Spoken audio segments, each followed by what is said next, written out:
ang mga kwento ng pag-ibig, kwento ng buhay at kwento ng pag-asa dito sa Barangay Love Stories. Love Stories.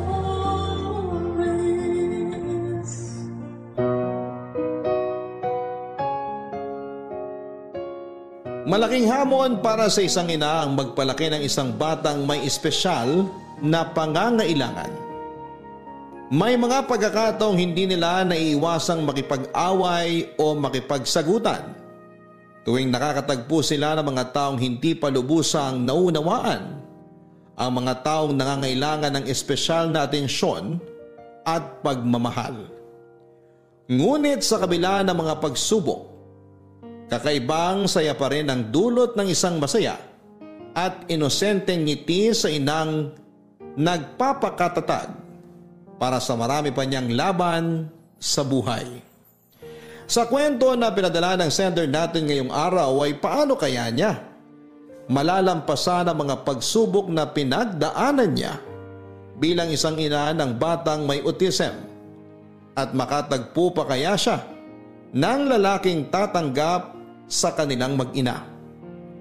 Pakinggan ang kwento ni Adela dito lamang sa mga kwento ng pag-ibig, buhay at pag-asa sa nangungunang Barangay Love Stories.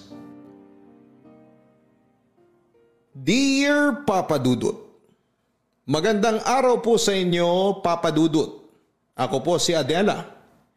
Nagsimula po ang kwento ko noong 32 years old pa lamang ako. Noong time na yon ay accounting staff po ako sa isang kumpanya. Hindi ko na lamang po babanggitin ang pangalan kasi wala na po ako ngayon doon. Pinalaki po ako ng tatay ko na isang single dad. Iniwan kami ng nanay namin sa kanya noong 5 years old pa lamang ako. 5 kaming magkakapatid at ako ang pangalawa. Yung panganay namin ay nagtatrabaho sa Thailand at teacher siya roon. Ako naman ay nakatira noon sa bahay ng stepmom ko na si Tita Des. Kasama ko roon ang mga nakababata ko pang kapatid. May kaya si Tita Des. Mataas ang posisyon niya sa kumpanyang pinagtatrabahuhan nila ni Papa. Si Papa naman ay management consultant. Yung bahay namin dati ibinenta na lamang ni Papa. At yung pinagbentahan ay nilagay niya sa savings account naming magkakapatid. Papa Dudut, dahil lumaki ako sa komportableng buhay, nahilig ako sa mga party. Hindi rin ako nakipag-boyfriend noon kasi puro hookups lamang ang gusto ko. Takot ako noon sa commitment at wala rin akong plano na magkaroon ng pamilya pagdating ng araw. Nakakahiyaman pong sabihin pero napaka-wild ko po noon. Nasubukan ko nang makipagtalik sa 2 lalaki. At every week ay iba-iba yung mga nakakasama kong lumabas. Alam yon lahat ni Papa pero hinayaan niya lamang ako dahil adult na raw naman ako. At alam ko na raw kung ano ang ginagawa ko. Hindi naman siya nagkukulang sa mga paalala pero sadyang matigas lang ang ulo ko ng time na yon. Matagal-tagal akong hindi nakapag-party at sumama sa iba't ibang lalaki noong naoperahan ako dahil sa appendicitis. Bumaba rin noon ang self-esteem ko nung nagkaroon ako ng malaking peklat dahil sa operasyon. Mga ilang buwan din na hindi ako sumasama sa mga kaibigan ko.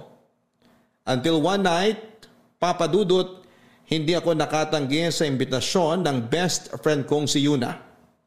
Nasa bar kami noon at may nakilala akong lalaki, si Arwin. As usual ay lumabas po kami pero imbes na sa hotel kami pumunta, nagulat po ako nang doon niya ako dinala sa bahay niya.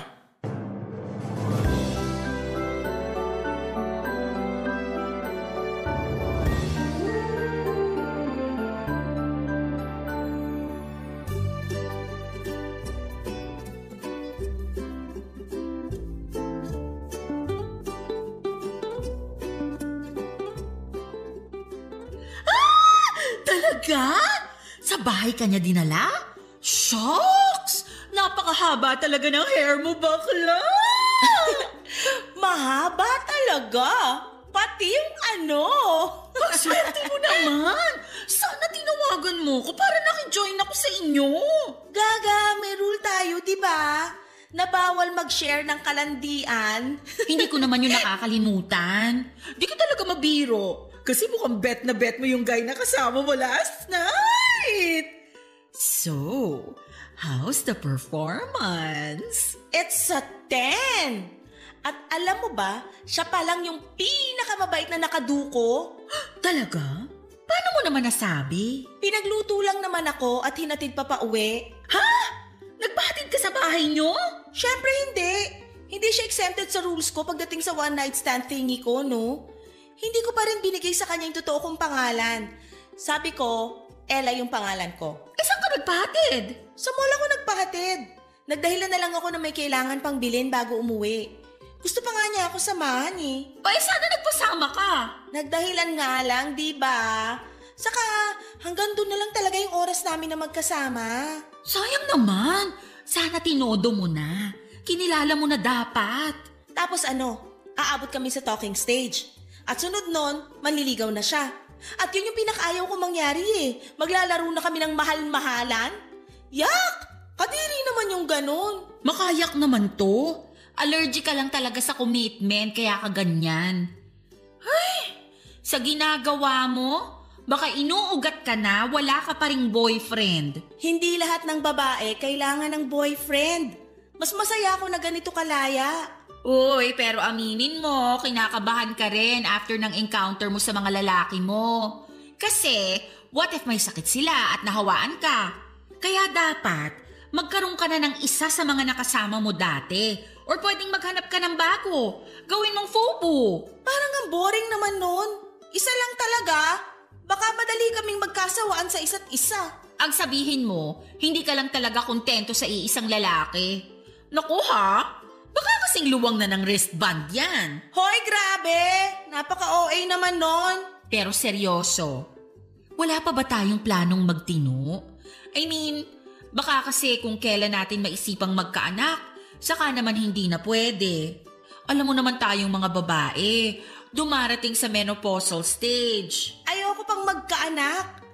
Parang hindi pa kasi talaga ako ready sa ganung responsibilidad.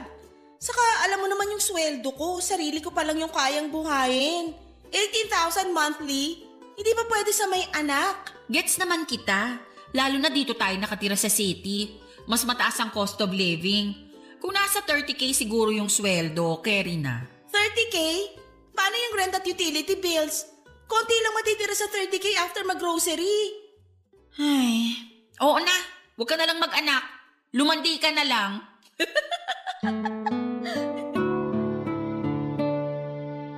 Papadudot sa lahat ng lalaking naka one night stand ko ay si Arwin pa lang ang nagustuhan ko ang personality. Kahit na isang gabi lang kaming nagkasama, naramdaman ko na iba siya. Parang mas naging interesado pa nga siya noon sa mga hilig ko at ibang mga bagay tungkol sa akin kesa sa sex. Kahit na yun naman talaga ang rason kung bakit ako sumama sa kanya. Pero kahit mabait siya, gwapo at gentleman, hindi pa rin siya exempted sa mga rules ko pagdating sa one night stand. Sa mga sumunod na araw, pinagsisihan ko na hindi ko man lang naitanong ang buong pangalan ni Arwin para na-stalk ko man lang siya sa Facebook. Para sana kapag naisipan ko pang makipagkilala sa kanya ay madali na lang sa akin. Pero inunahan din ako ng takot noon. Sa unang tingin ko pa lamang kasi kay Arwin ay para siyang yung lalaki na date to marry. Iba lang yung case namin kasi hindi naman matatawag na date yon. Feeling ko kasi noon ay parang mawawala na yung excitement sa buhay ko kapag committed na ako. Kaya hindi talaga ako sumugal sa isang relasyon. After 2 months, saka ko lang na-realize na si Arwin na pala yung huli kong naka one night stand. Hindi na kasi ako nakakalabas-labas noong nabisi na ako sa trabaho at nagkasakit pa. Kaya nawala na ako ng pagkakataong maglakwat siya. Hanggang isang araw, may napansin sa akin ang kaibigan kong si Yuna, Papa Dudut. Ang sarap, shucks. Ay, nagsisisi ako na isang cheeseburger lang binili ko. Hoy, ba't ang takaw mo yata ngayon? Para namang first time mong makatikim ng cheeseburger. Nagugutom kasi ko, tsaka natatakam ako dun sa amoy ng patty. Parang gusto ko tuloy umorder nito para sa merienda mamaya. Tapos may kasamang mainit-init na fries na isasawsaw ko sa ice cream. Ay, parang ayoko na magtrabaho. Gusto ko na lang kumain ng kumain. Mas gusto ko yung fries. Di kasi ako mahilig sa burger. Uy, mag-share ka mamaya ah. Uy, ano ka ba? Sa akin lang yun. Kulang pa yun sa akin eh. Bakit ba kasi gutom na gutom ka, girl? Hindi ka ba kumain kanina bago pumasok sa trabaho? Kumain naman. Pero nagugutom talaga ako eh. Kulang yung kinain ko kanina. Grabe ha, naninibago ako sa'yo. Kahit naman ako. Hindi ko nga alam kung bakit bigla akong tumakaw ng ganito. Siguro dahil sa stress sa work natin. Hindi na kasi tayo nakakapagwalwal. Inom kaya tayo mamaya? Sige, tara. Pero konti lang ha. May pasok pa tayo bukas. Joke lang. Ayokong uminom ng bitin. Sa weekend na lang. Okay, sabi mo eh. Wala rin naman ako sa mood uminom. Parang mas gusto ko matulog mamaya pag uwi ko. Wow! Ikaw ba talaga yan? Parang ibang Adela ata ang kaharap ko. Sana lang hindi ka sinasapian ng mabuting kaluluwa. Para kang tanga dyan, kung ano-ano sinasabi mo. Kasi nga nakakagulat na ayaw mong lumabas. Nasanay kasi ako sa Adela na mahilig pumarty. At saka alam mo na. Tapos isipin mo, 2 buwan ka ng ganyan. Kaya nahihiwagaan na talaga ako sa'yo. Huwag mo na lang kasi kung pansinin. Kahit tumataba ka na. Ha? Uy, hindi ako nagbibiro ha. Nagkakalaman ka na talaga. Tignan mo yung pisngi mo. Oh, pati ang braso mo. Yung totoo, kailan yung huling beses na nanalamin ka? Kasi sa pagkakaalam ko, sa ating dalawa, ikaw yung masyadong self-conscious. My gosh! Oo nga! Hindi pwede to. Kailangan ko magpapayat. Mag-gym ka. Jim, paano sobrang busy natin? Girl, may weekend naman. Ayoko. Sa bahay na lang ako mag-workout. Plano mo bang magmukmok? Oh, grabe! Hindi talaga ikaw yan. Bakit ba kasi ang kulit mo? Kanina ka pa ah. Hala siya? Napikon ka na dun sa sinabi ko? Nakakainis ka kasi. Kung napapangitan ka sa akin, diretsuhin mo na lang. Uy girl, hindi na ba uso ang joke sa'yo? Ganito rin naman tayo dati ha. Bakit parang bigla kang naging sensitive dyan? Babalik na ako sa table ko. Wala na akong gana kumain. Tsusera ka? Naubos mo na nga eh. Hoy! Parang tanga naman to. Sorry na. Sorry kung na-offend kita sa mga nasabi ko. Hindi ko talaga alam na ma-offend ka ron. Nasanay lang kasi ako sa biruan natin. Kaya pasensya ka na. Sige na, hayaan na natin yon. Pero gusto ko na talaga bumalik sa table ko. O sige. Basta okay tayo ha. Oo naman. Pasensya ka na rin. Nadala lang ako ng inis ko kanina. Papa Dudut, hindi ko alam kung bakit gano'n na lamang ang inasal ko sa kaibigan kong si Yuna. Hindi naman ako gano'n ka-sensitive noon sa kahit ano pang sinasabi niya. Nasasakyan ko pa ang mga biro niya pero noong time na yon, hindi ko maintindihan ang sarili ko. Mabuti na lang at likas na mabait si Yuna kaya nilawakan na lamang niya ang pangunawa niya pagdating sa akin. Pero pag uwi ko noon sa bahay, napag-isip-isip ko ang mga sinabi ni Yuna. Habang nasa kwarto ako noon at nakaharap sa malaking salamin, saka ko lang napagtanto na totoo nga ang mga sinabi ni Yuna. Tumataba na ako, pinisil-pisil ko ang braso ko na ayaw kong tumaba noon. Pero sa pagkakataong yun ay wala na akong magawa dahil nandun na yon. Medyo nagkaka-double chin na rin ako. Kaya inatake na naman ako ng insecurities ko sa sarili ko dahil sa pagbabagong yon ang katawan ko. Pwede naman ako mag-gym o kaya ay maglaan ng oras para mag-workout araw-araw.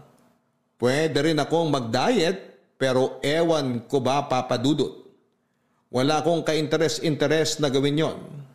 Na-insecure ako sa itsura ko pero nawalan din ako ng gana sa mga ginagawa ko noon para ma-maintain ang magandang katawan.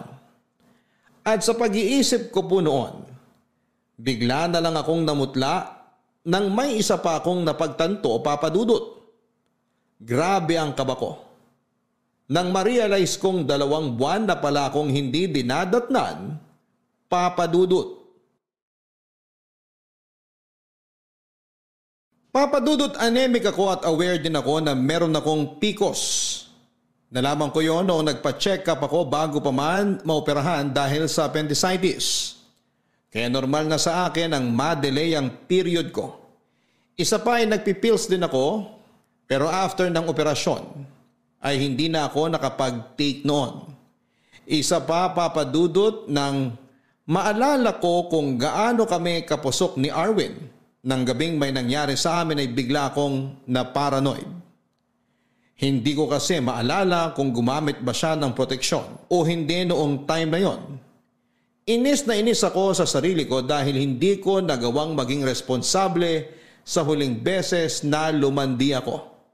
Alam ko na dapat ang gagawin ko pero dahil sa sweetness at kabutihang ipinakita noon sa akin ni Arwin ay parang nalunod na lamang ako sa presensya niya.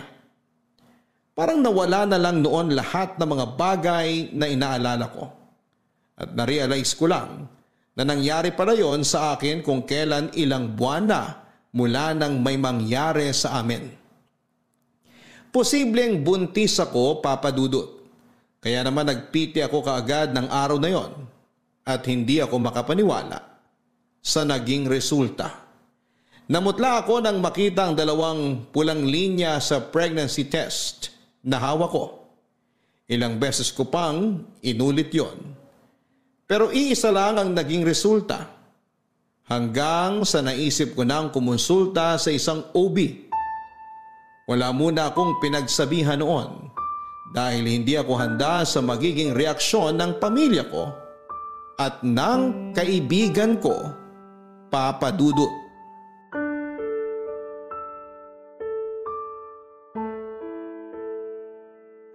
Gosh, girl! Totoo ba? As in, buntis ka? Oo, confirmed na. Nagpatingin na rin kasi ako sa OB. At ang sabi niya, mahina raw yung kapit ng bata kaya maselan yung pagbubuntis ko. Alam na ba yan ng tatay mo? Hindi pa. Wala pa akong pinagsasabihan sa kanila. Tayong 2 pa lang ang nakakaalam nito. Ay... Saka ayoko rin sanang ipaalam. Alam mo naman yung ugali ni Tita Des. Baka sabihin nun ipapaako ko pa sa kanila yung magiging gasto sa pagbubuntis ko. Pero paano ka niyan? Maselan yung pagbubuntis mo kaya kailangan mo ng matinding pag-iingat. Ilang buwan na lang hindi ka na makakapagtrabaho niyan. Kaya nga kailangan kong paghandaan yun. Hindi na muna ako masyadong gagastos ngayon para makapagtabi ako ng pera. Pero girl, hindi magtatagal, lalaki na rin yung tiyan mo at malalaman din ng tatay mo na buntis ka. Hindi nila malalaman. Paano? Aalis ako sa bahay ni Tita Des. Maghahanap na lang muna ako ng murang paupahan. Ano? Seryoso ka ba? Mas lalo kang mahihirapan nun. Gagastos ka sa renta tapos mag-isa ka pa. Kailangan mo ng kasama. Kakayanin ko to ng mag-isa. Kasalanan ko naman to kasi hindi ako nag-iingat. Nako ha, alanganin talaga ako sa desisyon mo na yan. Ay, natatakot din naman ako. First time kong magbuntis. Hindi ko pa gustong magkaanak pero wala naman akong balak na palaglag tong bata. Malaking kasalanan yun. Diyan naman ako proud sa'yo. Kasi kahit malandi ka, matino kang mag-isip pagdating sa bata. Gaga ka talaga. Pero, kakailanganin ko yung tulong mo Sure. Sabihan mo lang ako kung anong magagawa ko for you. Andito lang ako lagi. Basta, ninang na ako agad ng anak mo Oo naman. Kung gusto mo maging second mom ka pa niya Ay, gusto ko yan.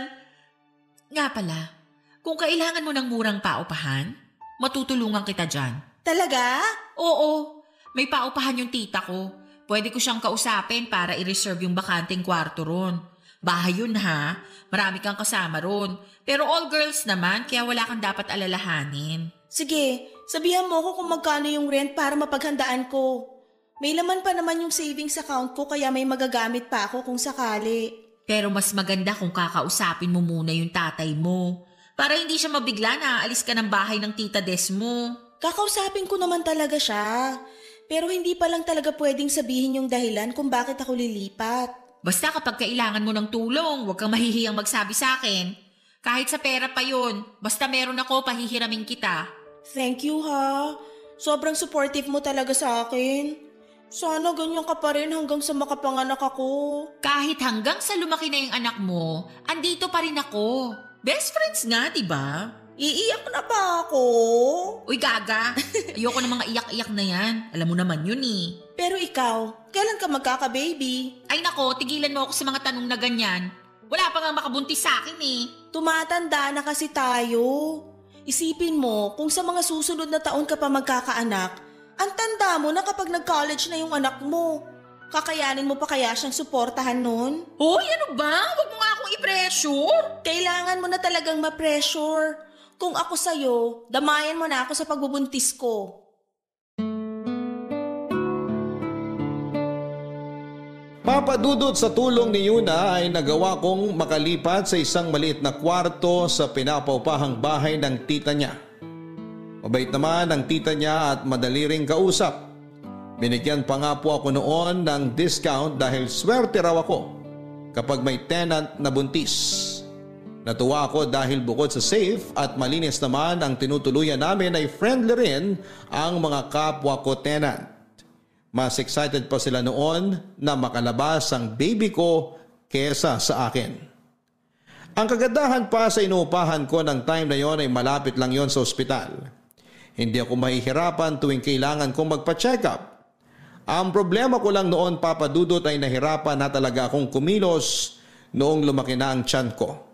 Hindi ako pwedeng mapagod ng sobra at ma-stress. Hindi rin ako pwedeng magbuhat ng mabibigat. Sa dami ng bawal sa akin noon ay hindi na po ako nakapagtrabaho. May naipon naman ako para sana sa panganganak ko pero hindi na sasapat yon kung kasama pa ang budget ko hanggang sa makapanganak ako at makarecover. Kaya naman kahit nag-aalangan ay humingi na ako ng tulong sa tatay ko.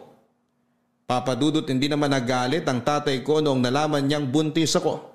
Nag-worry lamang siya sa kalagayan ko at sinabing mas maaga sana ako nagsabi sa kanya para hindi na ako nahirapan pa. Kinumbinsi niya ako na ipaalam sa ama ng dinadala ko ang tungkol sa pagbubuntis ko. Pero hindi ko naman po masabi sa kanya na hindi ako sigurado kung si Erwin ang ama ng ipinagbubuntis ko. Lalo na't hindi ko naman talaga lubusang kilala ang lalaking yon. Pero sa kabila ng lahat ay sinagot ni Papa ang mga gastusin sa pagbubuntis ko. Wala na rin akong nagawa noong pinabalik niya ako sa bahay ni Tita Des dahil kailangan ko raw ng mas komportableng matutuluyan.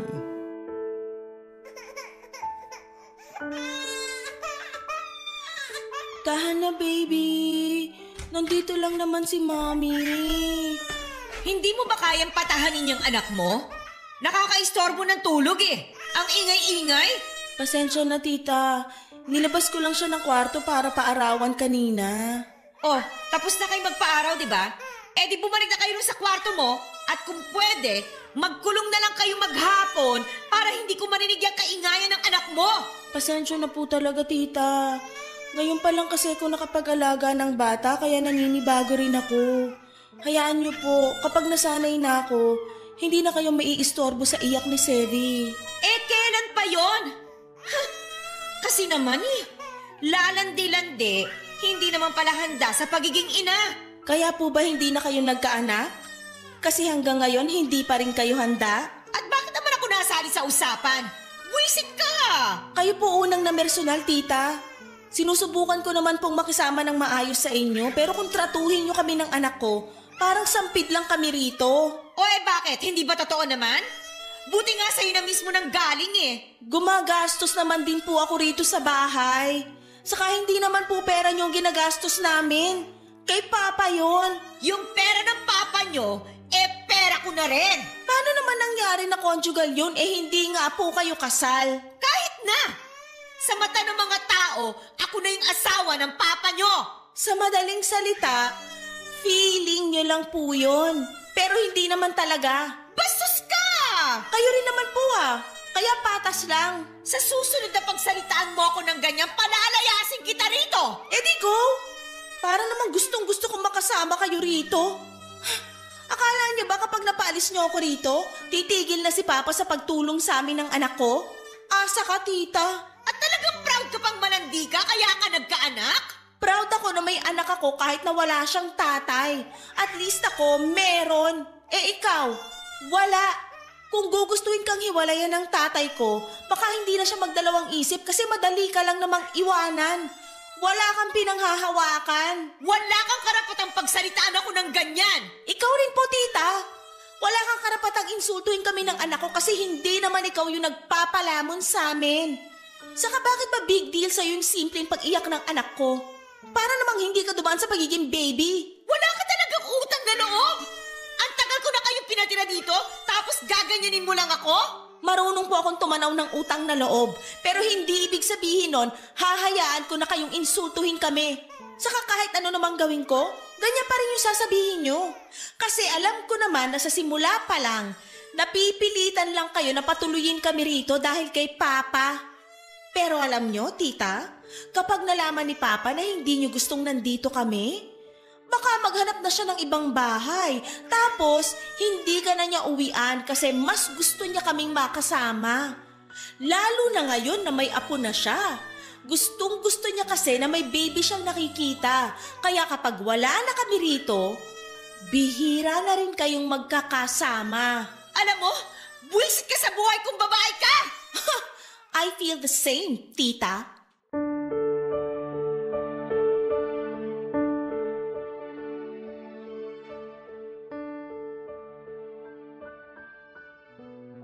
Papa Dudut, pinalaki ako ng tatay ko na palaban at hindi basta-bastang nagpapatapak sa kahit na sino.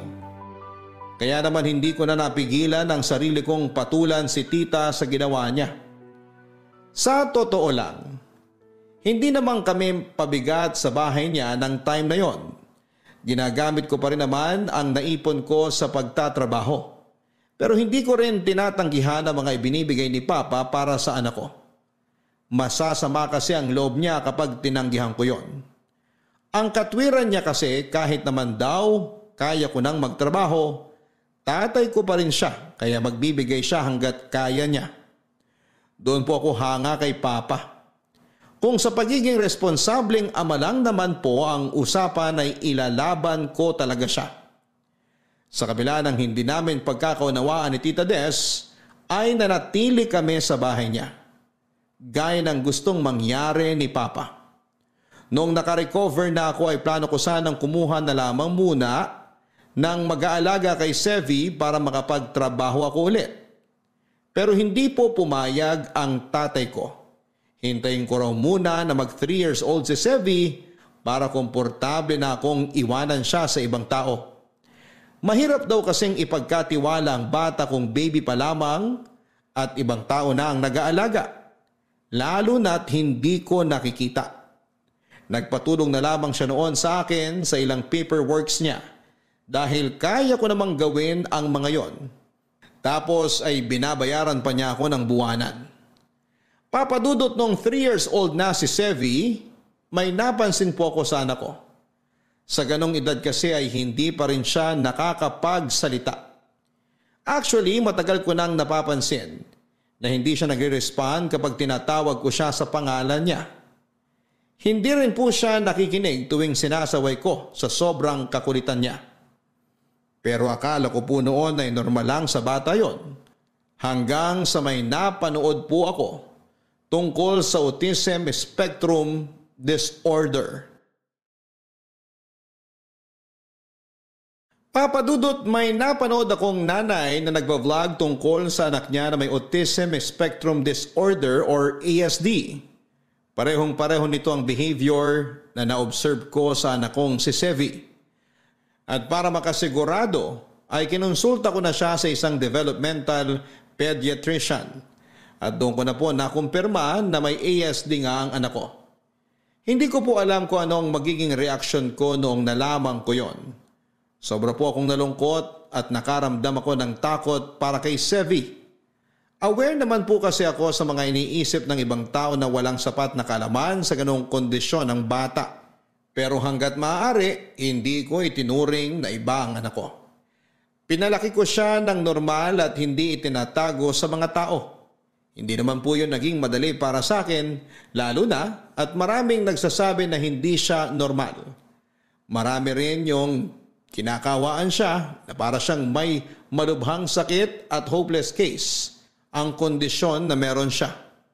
Kaya madalas akong may nakakasagutan noon. Sa katagalan ay nasanay na rin po ako sa mga tao sa paligid ko. Imbes na makipagtalo o makipag-away ay pinapaunawa ko na lamang sa kanila ang kondisyon ni Sevi. Pero kung nagagawa ko yon sa ibang tao, kabaligtaran naman ng kay Tita Des. Kahit kasi alam niya na may ASD ang anak ko ay sarado ang isipan niya para maintindihan yon, Papa Dudut.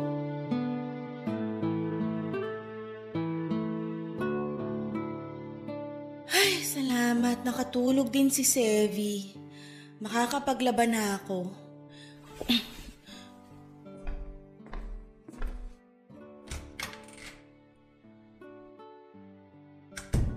Oh, nandyan ka na pala. Kanina pa ba kayo nakauwi? Kani-kanina lang po, tita. Ay nako, dapat kasi hindi mo na inilalabas yan si Sevi. The more na na-expose yan sa ibang tao, the more na nabubuli yan. Tita, na-appreciate ko naman po yung concern nyo. Pero alam ko naman po yung ginagawa ko. Sinasanay ko siya para mamuhay kagaya ng ibang bata. Hindi ko naman siya pwedeng ikulong na lang dito sa bahay at itago para protektahan. Hindi po ganun yun. O edi ikaw na yung marunong. Sana all. Palabas-labas lang. Pasyal-pasyal. Kung makagastos, akala mo naman may trabaho. Tita, please. Nagsisimula na naman po kayo. Matagal na ako nagsimula. Papunta na nga tayo sa ending eh. Anong ibig niyo sabihin? Eh kasi, ako na mismo magsasadya sa tatay mo na paalisin na kayo rito. Masyado na kasi kayong masakit sa mata. Pumapangit yung umaga ko kapag nakikita ko kayo. Eh di pumikit ka. Hindi mo na ako madadala dyan sa pamimiloso po mo, no? Maghintay ka lang. Mapapaalis ko na rin kayo rito. Ganon? Eh di good luck po, tita. Wait ko yan, promise. Alam mo, bakit kaya hindi mo hanapin yung tatay ng anak mo?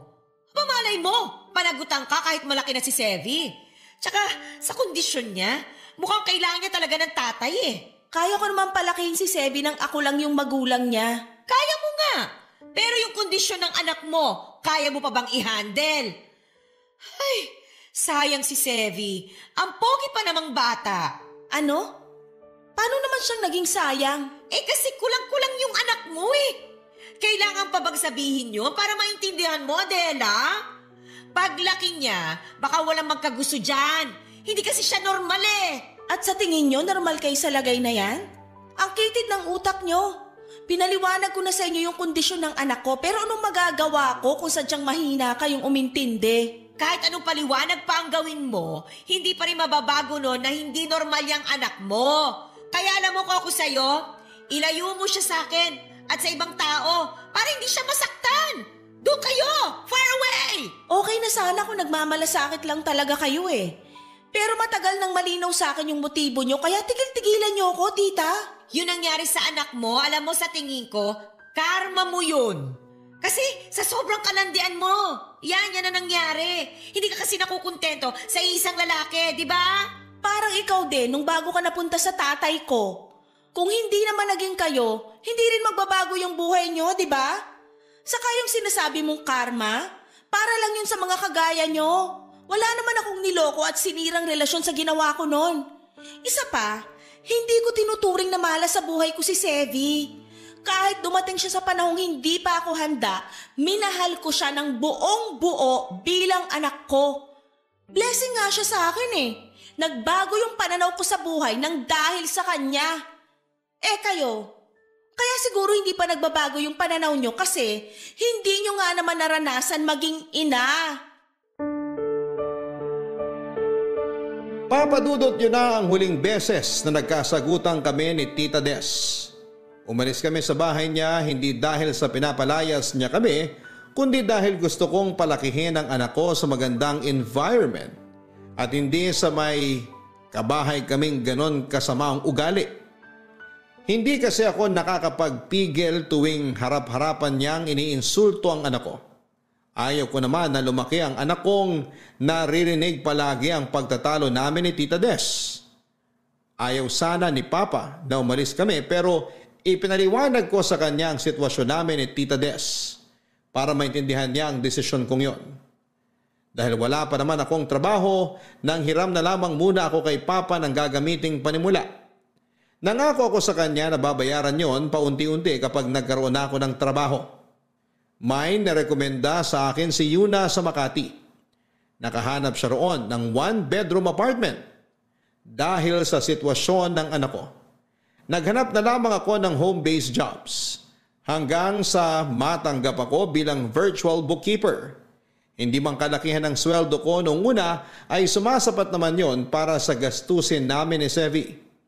Kumuha na lamang ako ng taga-alaga niya para may magbabantay sa kanya kapag oras ng trabaho ko. Papadudot bukod sa trabaho ko ay naghanap po ako ng isang side hustle. Naging affiliate ako ng isang shopping platform at naisip ko rin pong mag-online selling ng mga ukay pero branded na damit. Wala na po akong naramdamang hiya o kaartihan noon dahil kung hindi ako didiskarte ay walang mangyayari sa amin ni Sevi. Nakakapagod at nakakadrain ang ginagawa ko noon. Hindi ko na naisip na maglakwatsa at hindi na rin po ako nakakabili ng mga bago kong gamit sa kagustuhang makaipon para sa future ng anak ko. Bala ko po kasi siyang i-enroll sa school para sa may kondisyong kagaya niya. May kamahalan lamang yung tuition kasi private pero malaking tulong naman yon sa progress ni Sevi.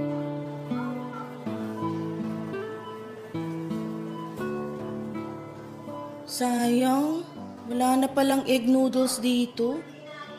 Favorite pa naman yun ni Sevi. Miss, kung gusto mo, sa'yo na lang tong isa. Dalawa naman yung nakuha ko eh. Favorite ko rin kasi to. Sure ka? Arwin? Wow, kilala mo pa pala ako. Ikaw si Ella, tama? Tagal nating di nagkita. Kamusta ka na? Okay lang naman. Ikaw? Eto, pogi lang. Wow ha, believe talaga ako sa confidence mo. Sa confidence na nga lang kumakapit eh. Mukhang marami-rami kang pinapamili ah. Tulungan na kita maghanap ng mga bibilin mo para mabilis ka matapos. Ha? Wag na. Okay lang ako, kayang-kaya ko na to. Para sana makapagkwentuhan pa tayo kahit sandali lang. Ngayon lang naman to. Kasi paglabas natin dito, siguradong di mo na ako papansinin. Uy, di naman. Kaya nga pumayag ka na. Sige na nga, baka di mo rin ako tigilan eh. Ano pa ba yung kulang dito sa cart mo? Toiletries na lang. Okay, sige. Nandun lang naman yung sa kabilang section. Tara. Nag-grocery ka rin pala. Oo. Mas gusto ko kasing ako'y namimili ng mga kailangan sa bahay. Lumipat ka na dito sa Makati? Oo. Kapatid ko na yung nakatira doon sa bahay na inuuwian ko dati. Actually, sa parents namin yun. Binigay lang sa akin. Pero matagal ko nang gusto lumipat dito. Maganda kasi offer sa akin dito sa Makati kaya pinatos ko na. Bumili ka ng bagong bahay? Condo unit lang. Buti ka pa. Ako kasi nag-rent lang. Okay lang yan. Makakausad ka rin pagdating ng araw. Dito na yung toiletries. Ikaw na mauna magliko ng cart mo. Sige. Oh, nahulog phone mo. Ako na kukuha. Salamat. Eto, ang cute naman ang nasa wallpaper mo. Anak ko to, si Sevi. Siya yung may favorite ng egg noodles? Galing naman, pareho kami. Comfort food niya kasi yun. So, may asawa ka na pala? Wala, single mom ako. Gusto ko sanang itanong kung bakit pero baka hindi ka komportable sagutin yun. Kaya wag na lang. Wag na nga. Ayoko rin kasing pag-usapan. Sabi ko nga. Kaya hindi rin ako magtatanong tungkol sa'yo. Okay lang naman kung gusto mo magtanong sa akin. O kaya, Ako na lang magkukwento. Noong nagkita kasi tayo, halos hindi tayo nakapag-usap. Oo nga eh. Pero gano'n naman talaga kapag one night stand lang, di ba? Na-break ko na nga yung isa sa rules ko nung hinatid mo ko eh. May mga rules ka rin pala. Ikaw rin ba? Oo, pero konti lang naman. Talaga? Ano yung isa sa rules mo? Hindi ako nakikipagrelasyon sa mga naka one night stand ko. Bakit naman? Magiging komplikado lang. Siyempre ako, alam ko yung rason kung bakit ko yung ginagawa. So pareho lang kami ng mga babae na ikakama ko. At gaya ko, marami na rin dumaan sa kanila. Kaya sa tingin ko, hindi sila yung babaeng tatagal sa isang relasyon. Wow, so gusto mo pala yung tatagal sa relasyon. E di sana nanligaw ka na lang para hindi mo na kailangan ng ka-one night stand. Nag-e-explore pa kasi ako noon. Ini-enjoy yung pagiging single. Kaya wala pa talaga akong balak na manligaw. Pero nagbago na yun ngayon. Gusto ko, kung may makakarelasyon man ako, yun na rin yung pakakasalan ko. Date to marry guy ka pala. Parang gano'n na nga. Okay, tama na tong chismisa natin. Kukuha na ako ng mga kailangan namin tapos diretso na ako sa counter. Ikaw ba? Gano'n din. Kaya sabay na lang tayo. Ikaw bahala.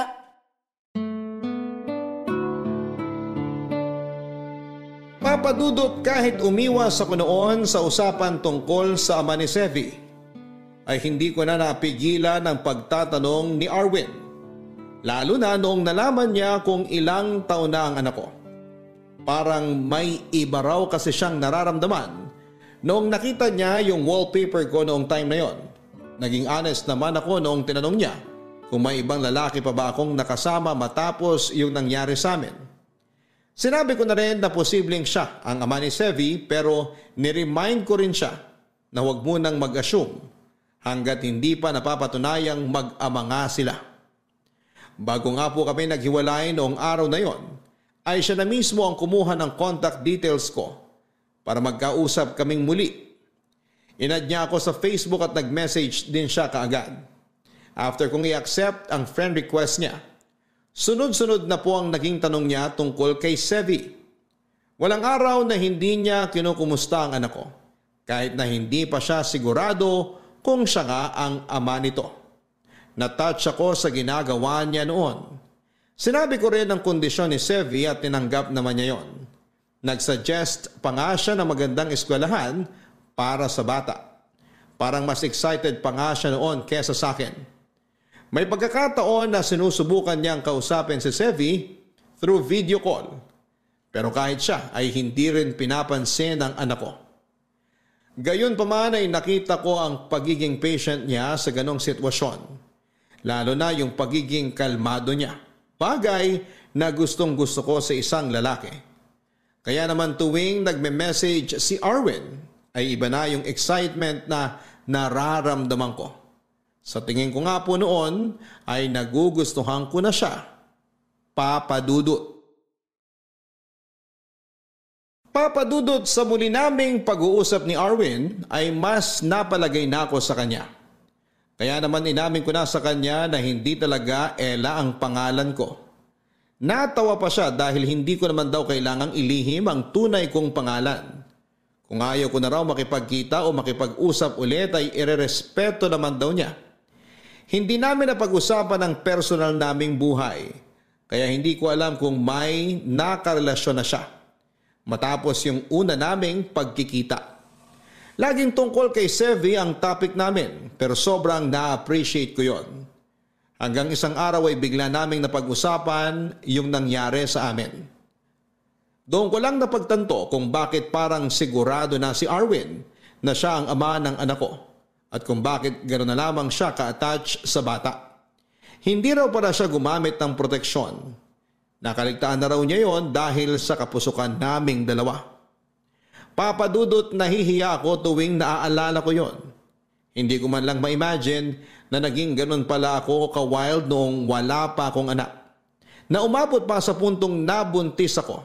Tapos ay hindi ko alam o hindi ako sigurado kung sino ang ama ng pinagbubuntis ko. Hindi ko po alam kung ano ang magiging reaksyon ng mga listeners ng Barangay LS sakaling umero po itong kwento ko. Pero medyo inaasahan ko na rin po na hindi nila magugustuhan yung naging gawain ko noon. Tungkol naman po sa hinala ni Arwin na siya ang ama ni Sevi. Para makasigurado ay hiningi niya ang consent ko para sa sample ng anak ko na kailangan niya para sa isang paternity test.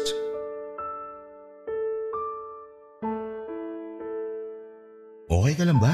Oo naman. Ikaw nga dapat tanungin ko niyan kasi hindi mo pa binubuksan yung envelope. Gusto ko kasing sabay tayo makaalam ng resulta.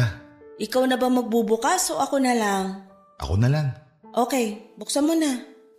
Ay, sana positive. Kabado ka pa rin, no? Tingnan mo na kaya. Nabuksan mo na eh. Eto na, promise. Positive! Adela, nag-match kami! Yun!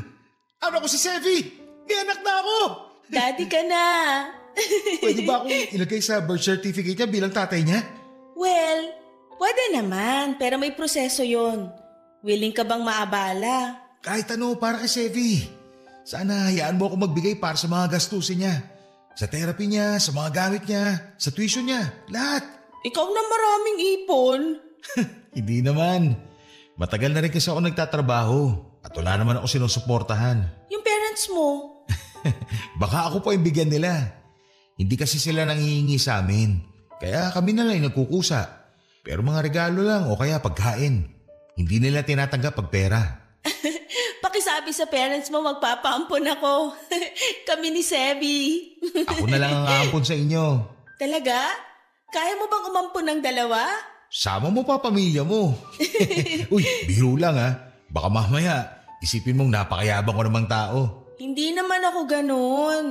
Since mukhang financially stable ka na, hindi mo pa ba naiisip na magkaroon ng sarili mong pamilya? May anak na ako, di ba? I mean, yung may asawa ka, ganun. Hindi pa namin napag-uusapan ng girlfriend ko yung tungkol sa kasal. Busy pa kasi siya sa karir niya eh. May girlfriend ka na pala. Oo, 2 years na kami. Actually, magkakasundo kayo nun. Special education teacher siya. Matutulungan niya rin si Sevi. Mabuti kong ganon. Okay ka lang ba? Parang nanamlay ka bigla. May iniisip lang ako. Iniisip mo ba kung paano sasabihin kay Sevi na ako yung daddy niya? Hindi ko alam kung maiintindihan niya na yung ganitong bagay, pero makakatulong kung palagi ka niya nakikita at nakakasama. Walang problema sa akin yun. Palagi ko siyang pupuntahan. Pero tingin mo magiging okay lang lahat to sa girlfriend mo? Oo naman. Maiintindihan niya yung tungkol kay Sevi. Yun sa atin, nangyari naman yun bago pa naging kami. At hindi ko rin alam na may anak na pala ako. Ikaw rin. Hindi ka sigurado no na ako yung ama. Kaya sa tingin ko, magiging okay pa rin kami kahit malaman niya yung tungkol sa anak natin. Sana nga. Ayokong maging dahilan kami para magkasira kayo. Pinatibay niyo yung 2 years niyong relasyon at sisiguruhin kong hindi kami ni Sevi yung sisira nun. Alam ko rin naman na hindi yun mangyayari. Hindi ikaw yung klase ng babae na maninira ng relasyon ng iba. Kung makapagsalita ka dyan, parang kilalang kilala mo na ako. Siguro nga nagkakilala tayo sa maikling panahon pa lang. Pero iba yung nakita ko sa'yo. Mabuti kang ina kay Sevi. Sa totoo lang, hindi ko inaasahan na magiging ganun ka kakalmado para sa isang batang may autism. Yung ibang nanay kasi maiksi yung pasensya. Umaabot sila sa punto na sinisigawan na nila yung anak nila. Hindi ko yan kayang gawin kay Sevi. Dugot laman ko siya kaya sobrang mahalaga siya sa akin. At kasama mo na ako magpapahalaga sa kanya ngayon bilang ama niya. Papa Dudut, ayoko naman talagang masira ang relationship ni Arwin at ng girlfriend niya. Pero aaminin ko, lihim kong hiniling na sana kami na lang para mabuo yung pamilya namin ni Sevi. Isa pa ay sino ba naman ang hindi nagugustuhan ang lalaking napaka-green flag. Hindi naman siya perfect. May mga kalokohan din siya sa buhay pero gaya ko, isa rin siya sa mga taong nagpapatunay na hindi yung mga kalokohang ginawa namin ang magde-define kung mabuting tao kami o hindi. Pero kahit gusto ko siya bilang isang lalaki, ay hindi ko rin kaya na maging dahilan para masaktan ang ibang babae. Oo, sobrang wild ko noon at parang babaeng pakawala ako. Pero never ko pang nagawa na mang-agaw ng boyfriend ng iba. o manira ng relasyon. Sinigurado ko rin na yung mga nakakasama kong lumabas ay walang karelasyon para hindi magkaroon ng problema. Ipinaalam ni Arwin sa girlfriend niya ang tungkol sa paternity test. Laking pasasalamat ko noong hindi ito nagalit. Wala raw problema ito kung magpapakaama si Arwin sa anak namin. Kaya naman nakahinga na ako ng maluwag noon. Hindi ko na rin masyadong poproblemahin ang mga gastos kay Sevi dahil may katulong na ako noon. Napakaswerte ko po, Papa Dudut, at hindi ko po alam kung anong nagawa ko para i-bless ako ni Lord ng ganon. Pero bukod po doon ay may mas maganda pang nangyari.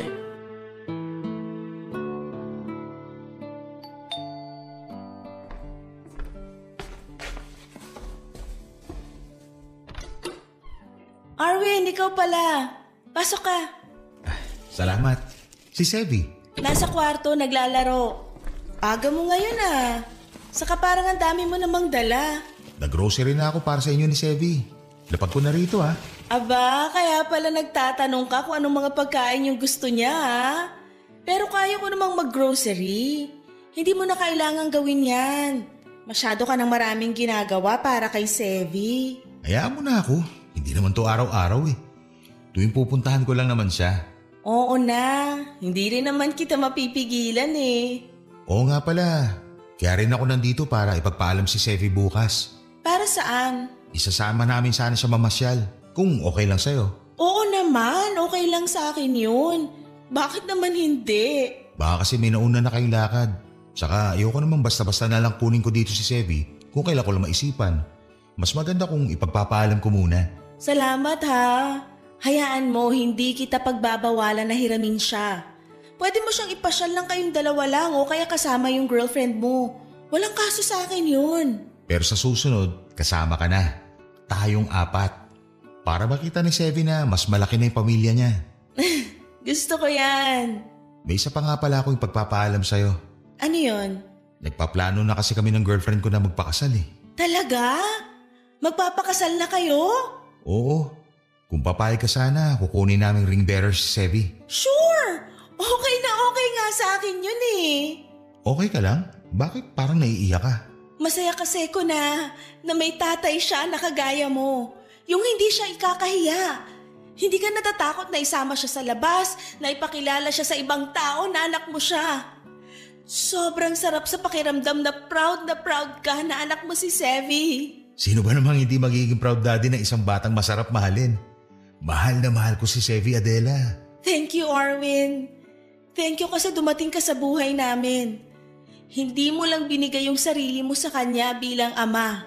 Binigyan mo rin siya ng malaking pamilya na magmamahal sa kanya. Nabanggit na rin naman yung malaking pamilya. Excited na yung mga magulang ko na makita si Sevi. Pati na rin ikaw. Kaya minsan, imbitahan ko kayo sa bahay. Kaya sana makapunta kayo. Makakatanggi pa ba ako? Pamilya mo na yun eh. Natin, Adela. Yung pamilya ko, pamilya nyo na rin ni Sevi. Basta ha, kapag ako naman yung nag-invite sa inyo para makilala nyo si Papa, bawal din kayong tumanggi. Ipupusta ko mga daliri ko. Walang tatanggi sa pamilya ko, Adela. Siguraduhin mo lang, kasi baka ikasal ka na putol yung mga daliri mo. Saan pa susuot yung wedding ring? Alam mo, siraulo ka rin bumangat eh, no? Hoy, mas malala ka, no? Oo na. O siya, punta ako muna si Sevi sa kwarto. Magkakalat kami, ha? Basta marunong ka rin maglinis, makakalabas ka pa ng buhay rito.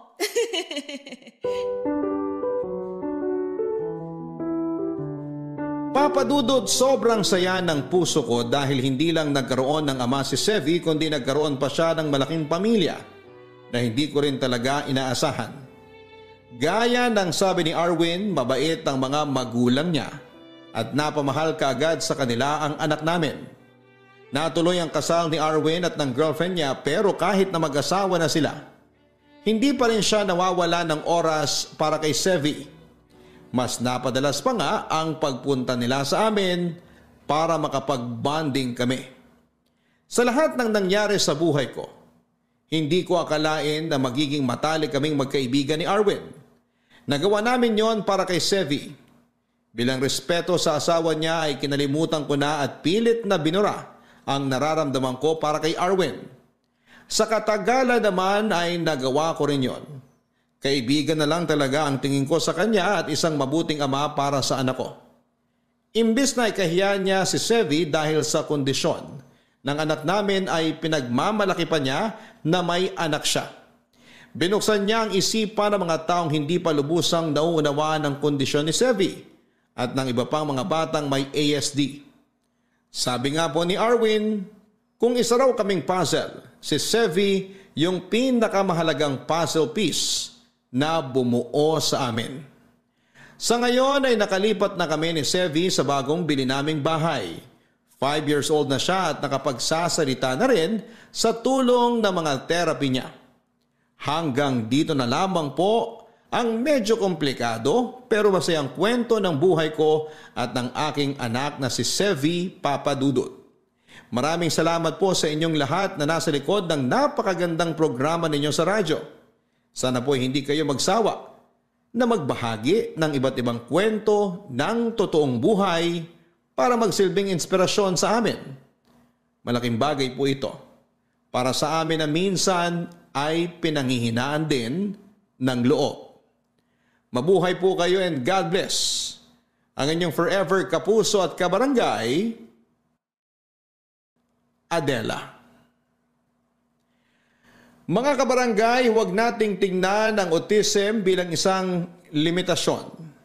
Ang mga batang may ganitong kondisyon ay may kanya-kanyang kwento ng lakas at katatagan.